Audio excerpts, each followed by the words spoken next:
10ই মুহররম সর্বপ্রথম আদম আলাইহিস সালামের তওবা কবুল হয়েছিল। সুবহানাল্লাহ।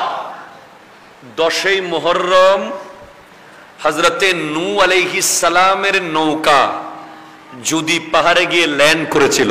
সুবহানাল্লাহ। 10ই মুহররম হযরতে আইয়ুব আলাইহিস সালাম রোগ থেকে মুক্তি লাভ করেছিলেন। সুবহানাল্লাহ। 10ই মুহররম হযরতে ইউনুস আলাইহিস সালাম মাছের পেট থেকে বের হয়েছিলেন। সুবহানাল্লাহ। 10ই মুহররম হযরতে সুলাইমান আলাইহিস সালাম ওনার হারিয়ে যাওয়া আংটি ফেরত পেয়েছিলেন। সুবহানাল্লাহ। এভাবে বিভিন্ন নবীদের বড় বড় ঐতিহাসিক ঘটনা আছে সেদিন। কিন্তু দুঃখের বিষয় আমাদের দেশে একদল বাটপার আছে, কথা বলেন না ঠিক কিনা?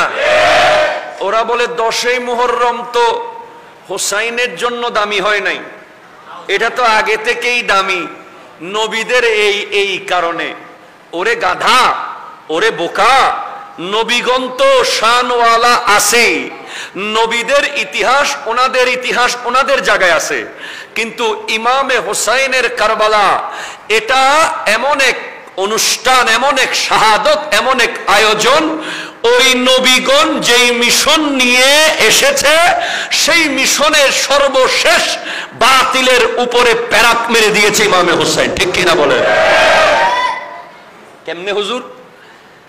কেউ বানায় কেউ বাঁচায়, কেউ বানায়। এই মসজিদটা কি এই বাচ্চারা বানাইছে? এরা ভবিষ্যতে বাঁচাবে না? বাঁচানো মানে কিরকম বাঁচানো? মসজিদ কমিটির দায়িত্বে আসবে, সারাদিন অফিস করার পরে অবশ্যই মসজিদের খবর নেবে, মসজিদের ইমাম মুয়াজ্জিন খতিব সাহেব হুজুর কেমন আছেন খবরাখবর রাখবে, মসজিদ বড় করতে হলে দায়িত্ব নেবে, মসজিদে এসি লাগলে দায়িত্ব নেবে।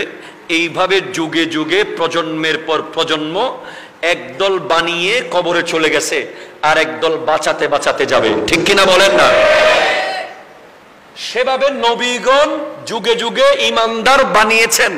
নবীগণের পরে আমার নবী আখিরি নবীর পরে সিদ্দিক আকবর রাদিয়াল্লাহু তাআলা আনহু ইমানদার বানিয়েছেন, ফারুক আজম বানিয়েছেন, ওসমানে যুন্নুরাইন বানিয়েছেন, মাওলা আলী বানিয়েছেন, হযরতে তালহা জুবাইর, হযরতে সাদ ইবনে আবি ওয়াক্কাস, হযরতে সাঈদ ইবনে যায়েদ, হযরতে আবু উবাইদা ইবনুল জাররাহ, সমস্ত সাহাবারা যে যেখানে পেরেছেন মুসলমান বানিয়েছেন।